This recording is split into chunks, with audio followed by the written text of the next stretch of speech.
James, welcome to the podcast, man. Great to have you here. Thanks, Mike. Thanks for having me. Yeah. All right. So I'm looking forward to this conversation because you've got such an interesting life and an interesting journey. But I want to start with like redefining success or rethinking it.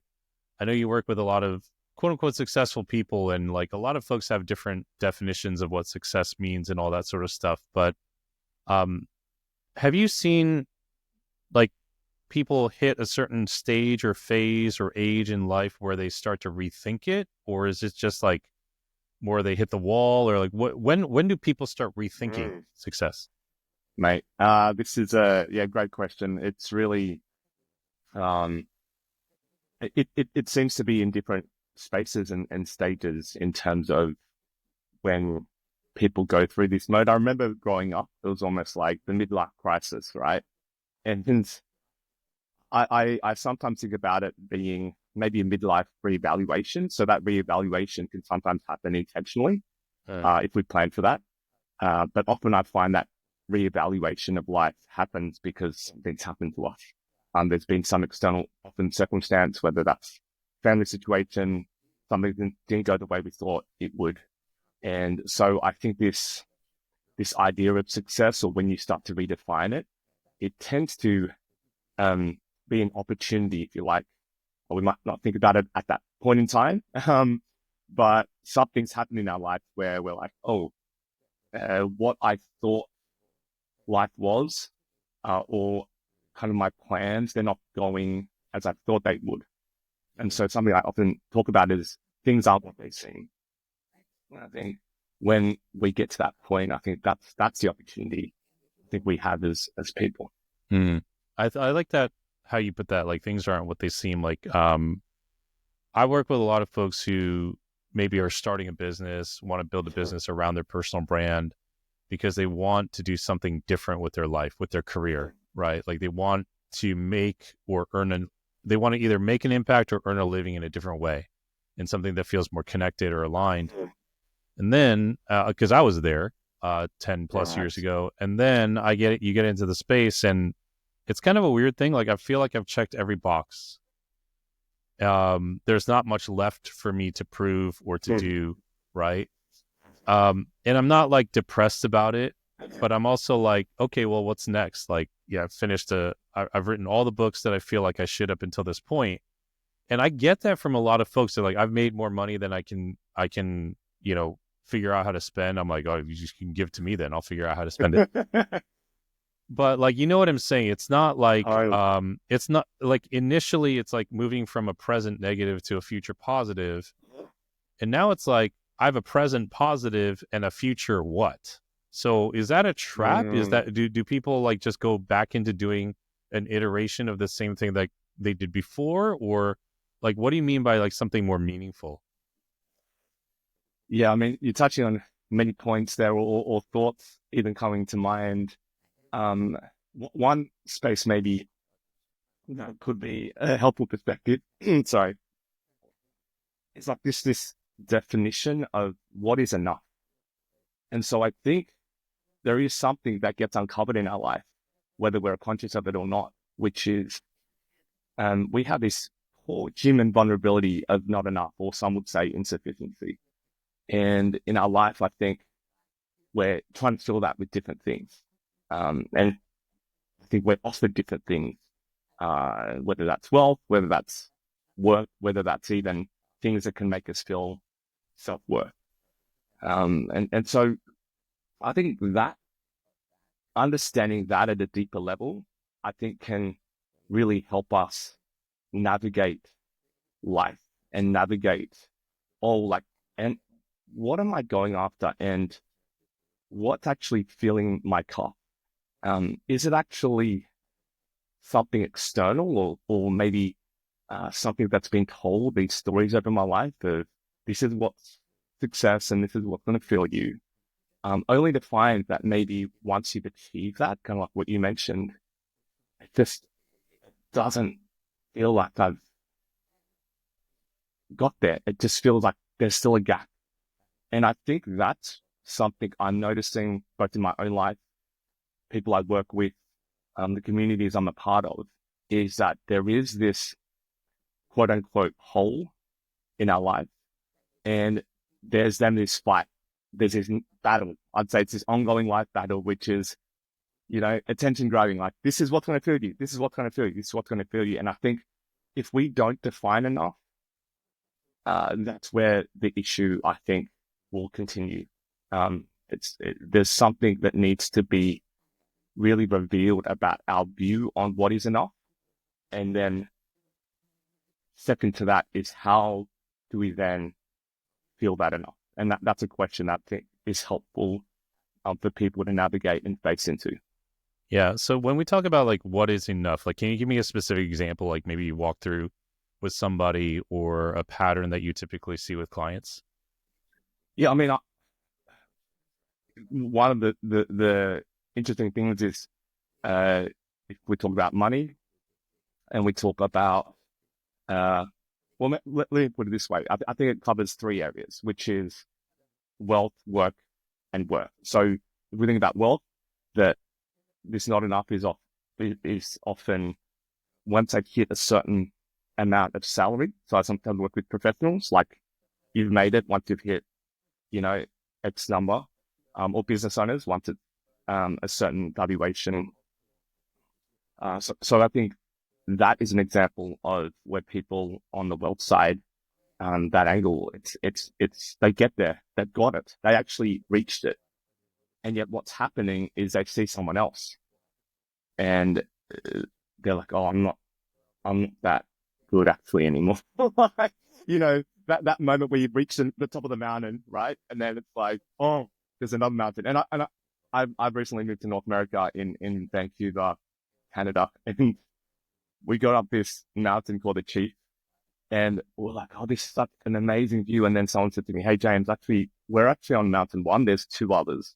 And I'm like, no way.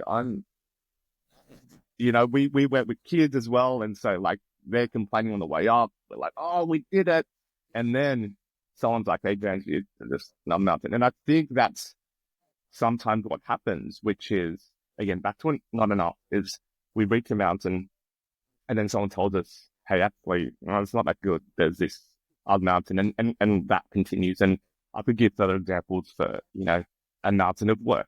Like when it comes to our work profession, we've reached this status or this qualification or this number of years, and and then we get there, and then someone's like, "Oh, that's not enough. You should do this, this, and this." Could give also examples of work. It's like, "Oh, I have this number of followers, or this number of likes, or this number of clients. That's enough." And then someone else like, "No, I do 10 times more than you." So yeah.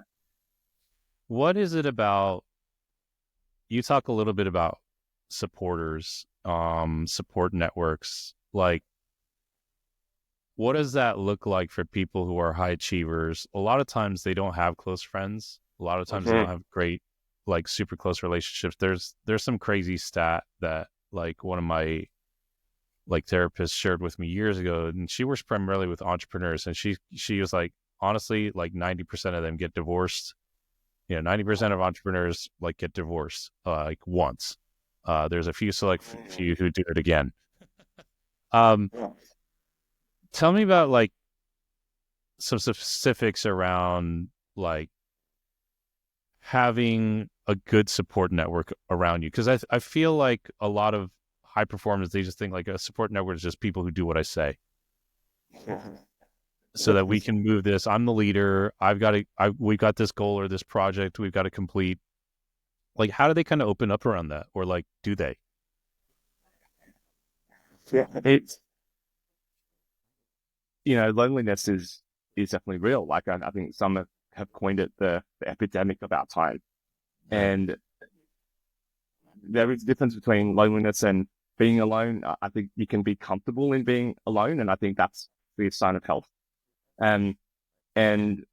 But again, it's not so much like how many people are around us. I think in my own journey, I had a lot of people around me, and I was, especially if you're a high achiever and you're a leader, I think there is that then an added dimension of loneliness, because people may not want to share things with you or feel they can. There may be potentially a perceived conflict of of interest or agenda, especially if you're the leader. And so I think speaking to people in that space, like where I was at as a leader, as a high achiever, is there is this loneliness. There is this sense of, or even I can't share with people, even though I do want to. And so what tends to happen, I find, is there's kind of like network is almost this real vague term of like, this is my social universe. And it's almost like family, friends, colleagues, and community, right? Like that's the general like split of the world.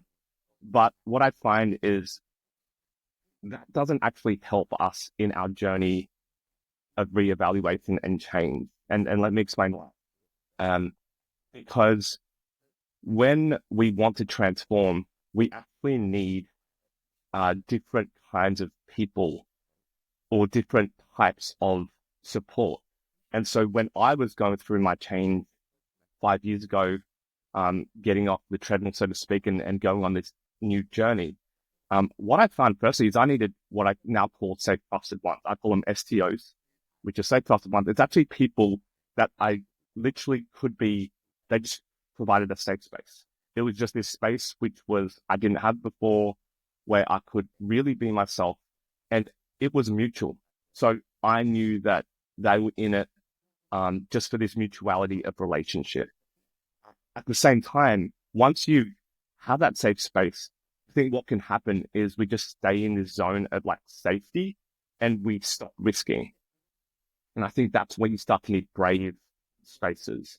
And the way I look at that is often like the sages, people who can offer wisdom, but also move you forward into pushing towards your fear and pain. That's what I hope to provide to people in the work that I do. But I also need those for my own life. So it's almost like there's this safe, trusted one, safe space. I think there also needs to be this brave space.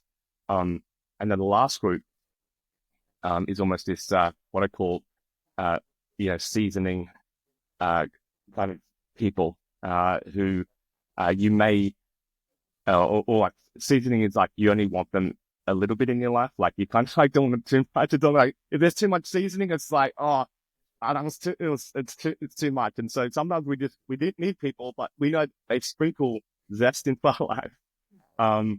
And yet that's something that we actually would benefit from, having certain people that bring that kind of gift in life. And probably the fourth group would be what I call sandpapers. It's people that rub us the wrong way, but that actually can help us. And that's sometimes family, to be honest. And what I'm referring here to is just this overall concept of recalibrating support village, because we I think, we hear that it takes a village to raise a child, and that's true. But that village is chosen for us when we grow up. We don't get to choose family in particular or certain pieces and people.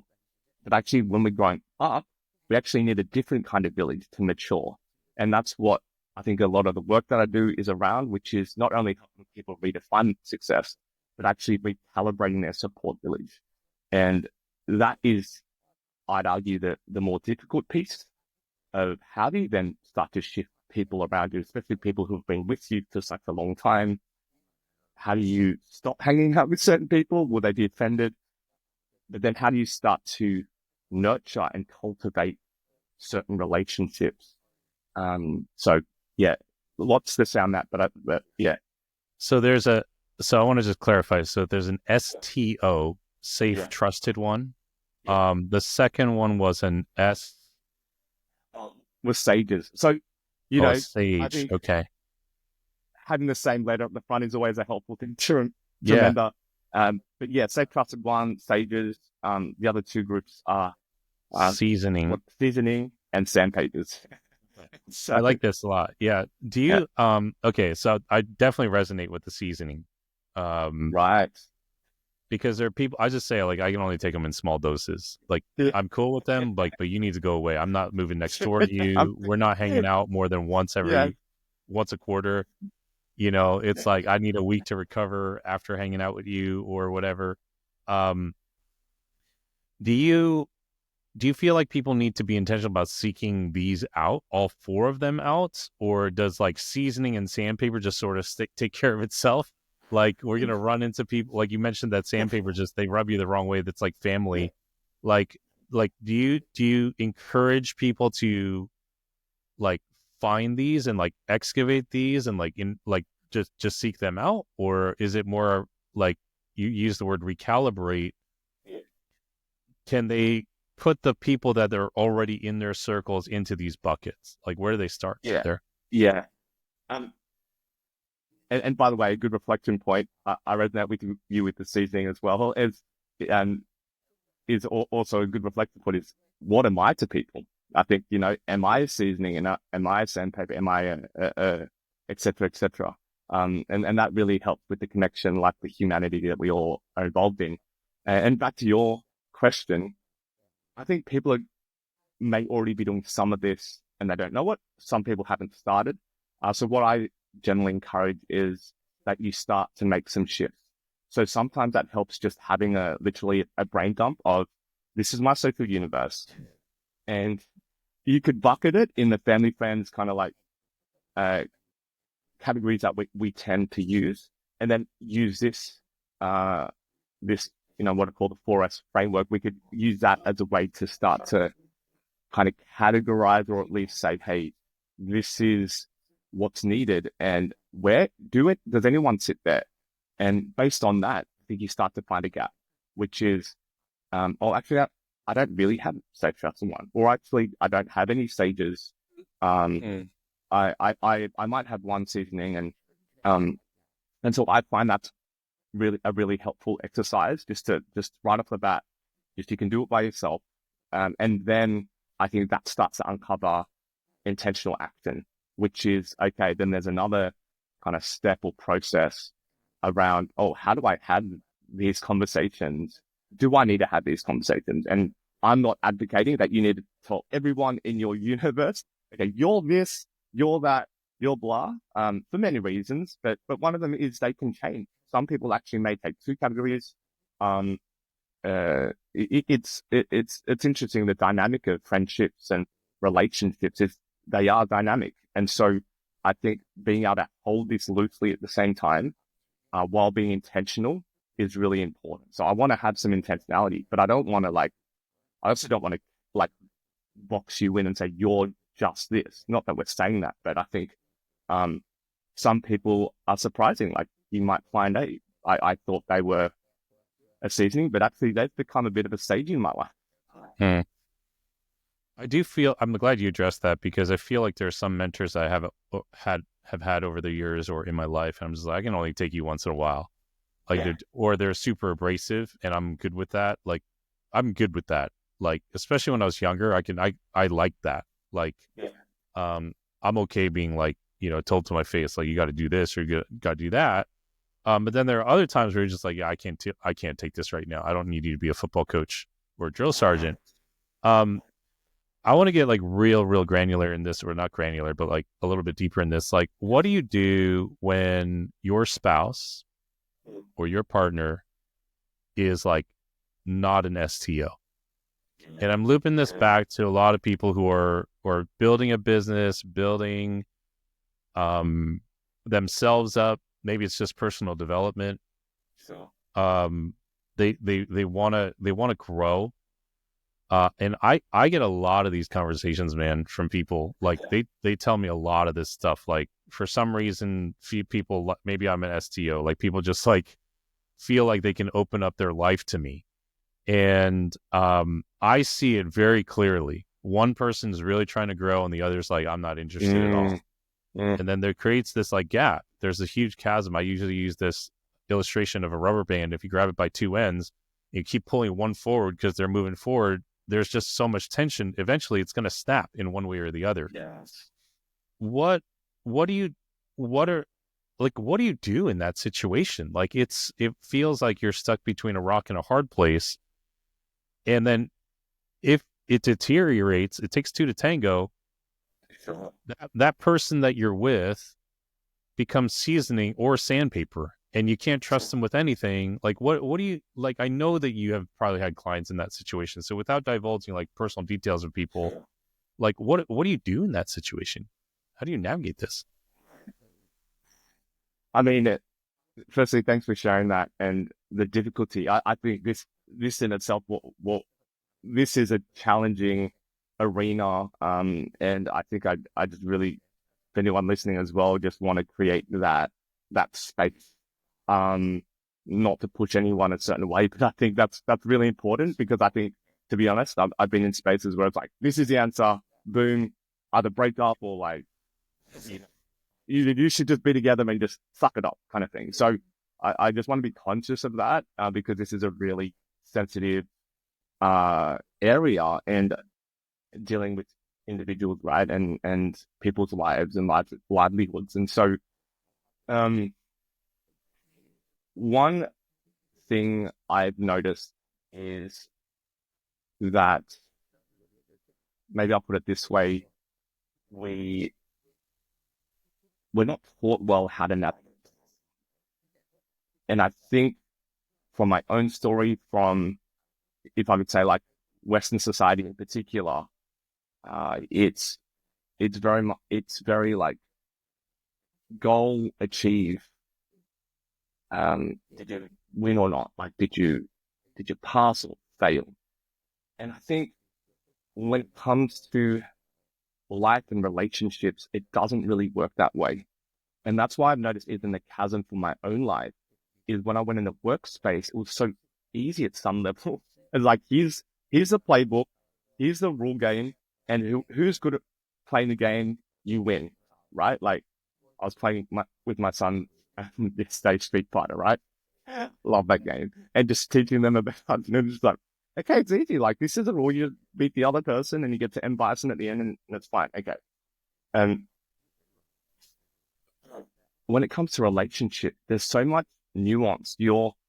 I sometimes related to like, you're not working with a device like an iPhone where there's just one person changing, like, which is you, and the iPhone stays as it is, although they keep updating it anyway. That makes the analogy. But really, just a sense of, okay, there's a person and there's a device, and there's one person changing. When it's relationship, that's like two people with two different processes. They're on this change journey. There's a perceived one might be changing at a certain pace, maybe faster than the other. Someone may be perceived to be growing faster than the other. Some might be perceived to be pulling their weight, whereas the other one isn't.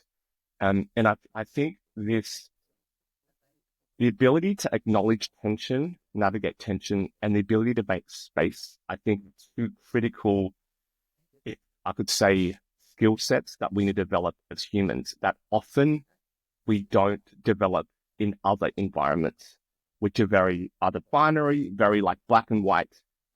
What I find more and more, and I've seen in my own journey and people I work with, is so much of life is gray. So much of life is, yes, that's true, but then that's also true. Like, you could be the fastest one growing in the relationship, but you could also be damaging the relationship. And so I think I just kind of say all of that to mention that this ability to navigate tension, which is like hold it, like I'm holding both sides, I'm holding your view and I'm holding my view, and we're navigating that together. Plus, I'm making space, like, which is really the space for us to both grow. I think that is a very hard skill set to grow in. It's possible. And that's, again, a lot of my growth journey and the people I work with is relationships and partnerships, both professional and personal.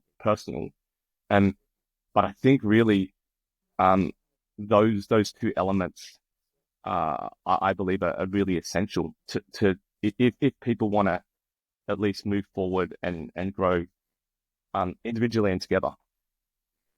I saw this video recently. I'm into this kind of stuff, like occasionally. I saw the logistics of how an aircraft carrier works.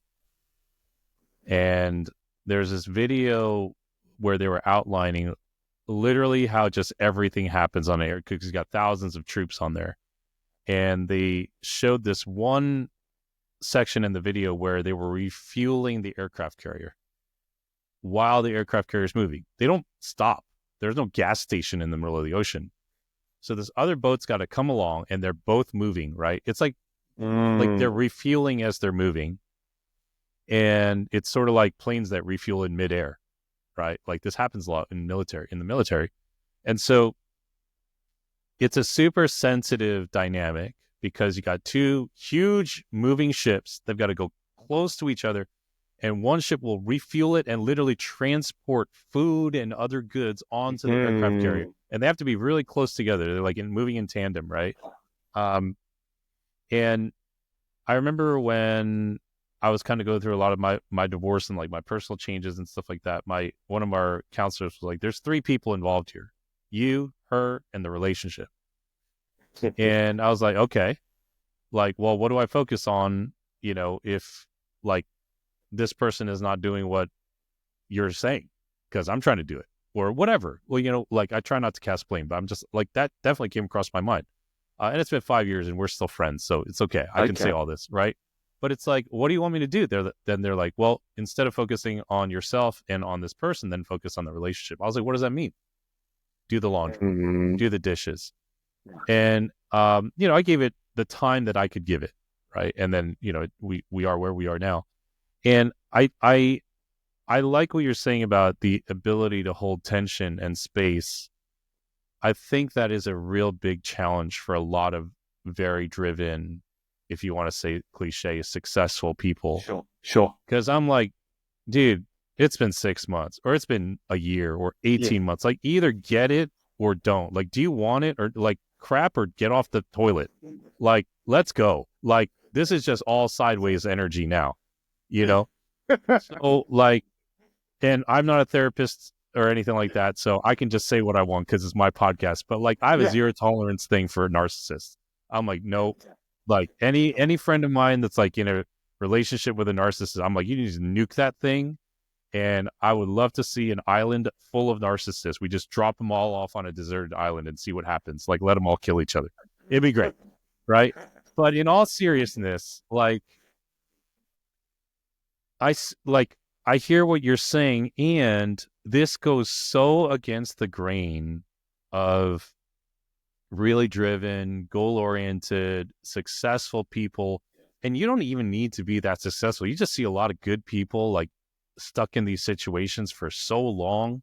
They'll say, okay, 6 more months, 6 more months, 6 more months, whether it's a personal relationship, a professional partnership, whatever it is. And 6 more months turns into 16 years. Yeah. And then what I see a lot, and this is what a lot of folks tell me, like, I swear I should just become a coach at this point for this stuff. They don't have a trusted one to talk to about all this because it's such a huge amount of stuff. It's like, here's my mountain of trauma. I don't even know where to put this.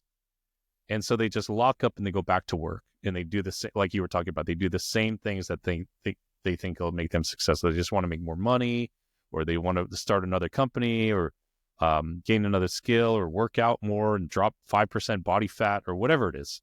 And it leaves them in this cycle. So what do you say to those people where this idea of like opening up to somebody, or even just getting started doing that, like they're just like, yo, that's a lot for me right now. Where do they start?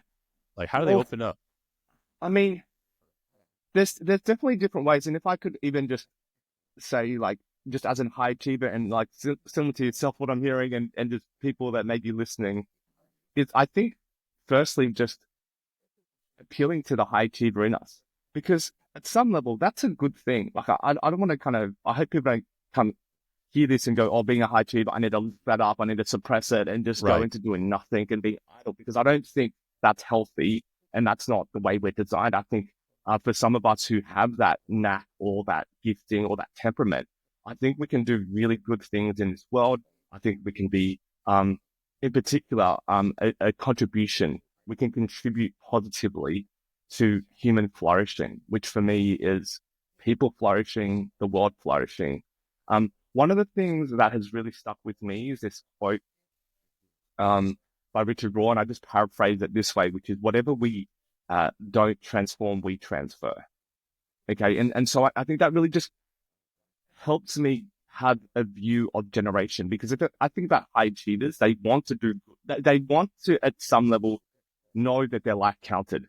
These days on earth, however long we have, we just want to know we did something that was meaningful, was purposeful. And so for me, I think what often helps me when I'm like, do I navigate this conversation? Do I confront? Do I reveal my feelings? Do I slow down so I can have space? Is understanding that actually, if I don't change myself, I actually transfer that to the generations. I'm a ripple. And so you're going to get I'm going to leak stuff and you're going to get it. And so that's very visible for me with my kids in particular, but it's also very visible for the people around me. You are going to catch my stuff. I'm sorry. And like, make sure you're wearing the appropriate gear, because like in the sense of like, and I mean, we could go into epigenetics and see like how, we transfer stuff. And that's a lot of the research showing that, yeah, our DNA does transfer stuff. And so even to my own journey of addiction, that and recovery, particularly with pornography and the damage that it's had to my brain, but also the way I think, is like, there's a big motivation for me to lean into this stuff, because, and this is what I want to speak to, is because we're made to do good. I really believe that. We're good people to do good in the world. And somehow along that journey, we've been redirected. We've been almost pulled or put to a certain really narrow view of life and success. And for me, the reorientation is to this idea of holistic human flourishing, that we were meant to be whole people. We're not meant to be just one half this, one half that, or even robots. We're made to be whole, to be holistic, to bring flourishing. And so in order to be whole, there actually needs to be a transformation of the parts that have been suppressed, parts that we've cut off, whether that, for me, it was like, I didn't want to be Asian growing up, like living in Sydney, Australia, in a white neighborhood. I was like, I want to be white. Like, there's parts of me I suppressed. There's parts of me I've cut away.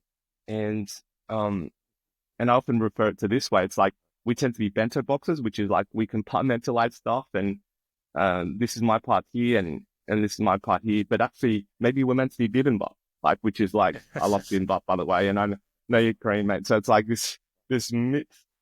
We're meant to be mixed in there, but if you attack that bibimbap from any angle, you're going to taste the same. Like, it's going to be this beautiful taste. Even though it's messy, it's going to be this beautiful taste. And I think at some level, that is what we're made for, to be integrated, to not be compartmentalized, to not kind of like say, oh, this is my life, and just put up a view of success of just this compartment of my bento box life. It's like, no. There's a transformation process that is lifelong, that is going to include kind of revealing some of that stuff, transforming it, and then integrating it.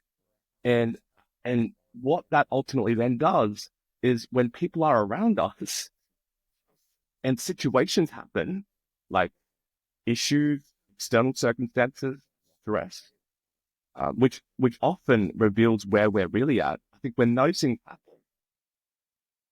then what we give off in those moments, hopefully goodness and love and grace and peace, when we give off that's what we give to the next generation. That's what we give to the world. It's like, you know what, Mike, I'm just so glad to be with you. Like, just when I'm around you, it just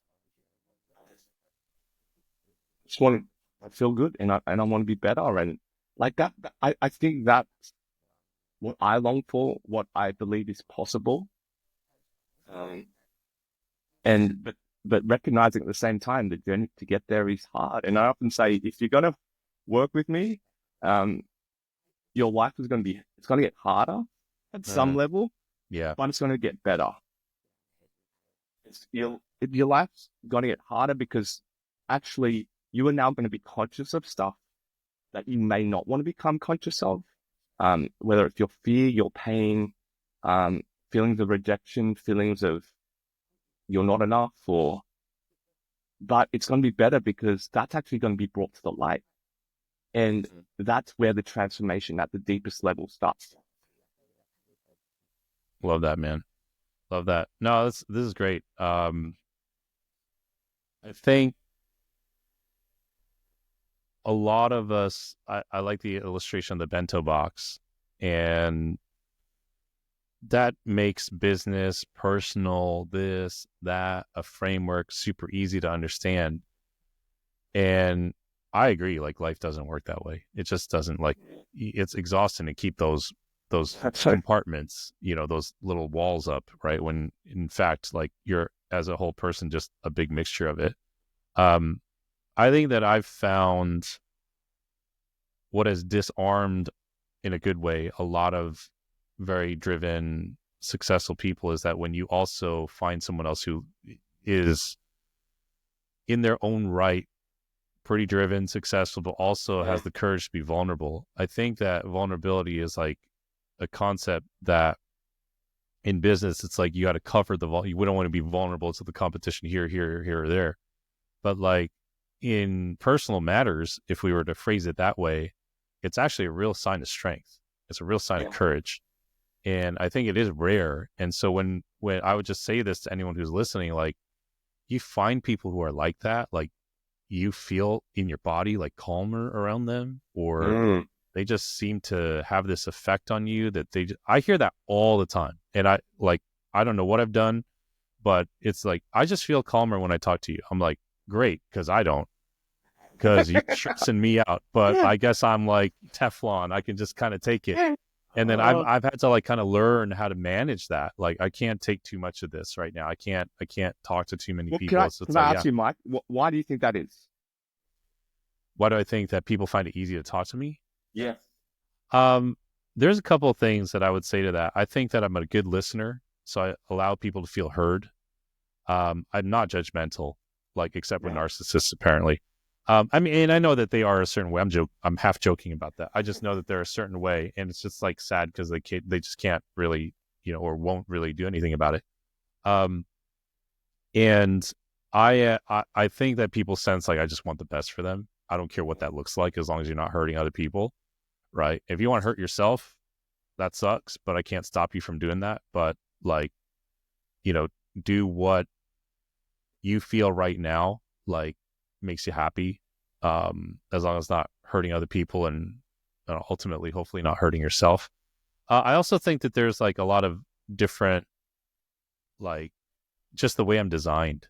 If I were to phrase it that way, like when I'm looking at like human design, a lot of the other things that are out there, like I know that I have that vibe for people. It's what makes me good at my job, and it's what makes me good at what I do. It's probably why I coach and like teach, and a lot of people tell me these things as a result of maybe building a business or growing themselves. But I think that some of the loneliest people I've met are high achievers. It's like you were saying before, it's very different. Like everyone thinks you've got your stuff together and you might not, and it's like you have no one to tell. And then you feel like an imposter, and it's this terrible cycle that I see a lot of them go through. And I've honestly never really gone through that. Like when I've looked at personality tests and stuff like that, like on the Enneagram, I have a good friend, Teresa McCloy, who does a lot of stuff with the Enneagram, and I'm an 8 on the Enneagram, which is a challenger. I don't like to challenge people for the sake of it. I'm just like, just don't try to control my life. Yes. Like, I don't need accolades. I don't need, or maybe I think that, but since I've earned some, like, I don't think about it. But even when I think way back to when I was a kid, I was like, why do I have to do this? Why are you telling me what to do? Like, this doesn't make sense to me. Like, I would hate the homework assignments I got. I would think that they were pointless. And so like having those kind of opinions and then looking at those imposed on other people's lives kind of annoys me. I'm Yes. like, where are these rules coming from? Why do you need Yeah. to Where do did that this? come Like, from? yeah, like this Yeah. isn't true. You don't need to do this. This is not going to make you feel better, or you don't need to do this out of duty or obligation. So I think people sense that, Mm. and yeah, it's funny because when I was young, a lot of folks were like, "Yeah, Mike's like he's got no emotions or anything like that," and I do. But I think that I can absorb a lot of what people share. And so I have noticed that like in increasing measure over the last probably 3 or 4 years, where it's just like people were going through challenges in their life and then telling me about it because I went through some of those similar Yes. challenges and they felt like they could talk to me. So yeah, it's And interesting. that's what thanks for sharing, man. And that's what I suspected. It's at levels like this pain that you've experienced and different levels of pain. I mean, one that you've shared, yeah, around divorce, etc. And yet it sounds like you've faced into that and working through that, have worked through it. That, you know, maybe more to come. But yeah, it sounds like that's been a part of your journey. And I think maybe just back to the point, even or connected to that around vulnerability, is I see that too. And what I also want to put some maybe caution around even just vulnerability to some people is it can be another badge of honor. So especially for high achievers in leadership, it's like, oh, okay, vulnerability is the hot buzzword. So how do I do that? And then that increases my success, right? And Yeah, so I think that's kind of a trap. That's just another kind of thing that you kind of stick on. And I would say in terms of vulnerability, um, that, you know, a level of appropriateness is really an important filter. So I often encourage people, if you're going down this track and, you know, that's great. And I want to encourage that. At the same time, it doesn't mean you verbal diarrhea on everyone every single time. There's an appropriateness, even for kids, right? Like if I think about younger people or, I can't share certain details and things. And so I think that's also wisdom that we need to uh, exercise whenever, you know, kind of this vulnerability um, space is we're willing to share there. absolutely. Dude, thank you. This has been very, very enlightening. I love the frameworks that you've given here with I'm going to tell a couple of friends of mine that they're sandpaper. It'll be great. Can't I can't wait. No, I'm just kidding. Yeah, this is awesome, dude. Thank you for joining me today. And anyone who's listened in, if you found this beneficial in any way, let James know. I'll put all his social links in the description here. But thank you, man. Thanks for joining us today. Yeah, it's a pleasure, mate. Thanks for having me on.